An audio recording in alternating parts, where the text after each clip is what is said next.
Ration కార్డుల జారీపై ప్రతిపక్షాల దుష్ప్రచారాన్ని నమ్మొద్దని మంత్రి ఉత్తమ్ కుమార్ రెడ్డి కోరారు. అర్హత ఉన్న ప్రతి ఒక్కరికి రేషన్ కార్డులు ఇస్తామని వెల్లడించారు. అయినా రేషన్ కార్డుల ప్రక్రియ నిరంతరం జరుగుతుందని చెప్పారు. ఆహార భద్రత చట్టం తెచ్చింది కాంగ్రెస్ పార్టీనేనన్నారు.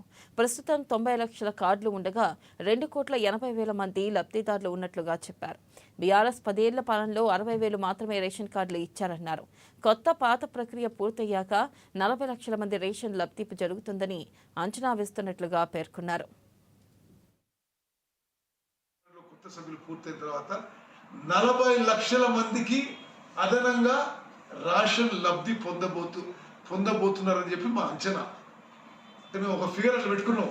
అది ఎంతమంది వస్తే అంతమందికి ఇస్తాం, ఎంతమంది అర్హత ఉంది. అదే విధంగా ఇంతమందికి లబ్ధి పొందిన వారికి భారతదేశంలో ఎక్కడ లేదు 6 కిలోల ఉచితంగా సన్న బియ్యం ఇవ్వబోతున్నాము. అంటే మొత్తం 6 కిలోలు సన్న బియ్యం వాళ్ళు తినే విధంగా మంచి క్వాలిటీ బియ్యం ఇవ్వబోతున్నాము.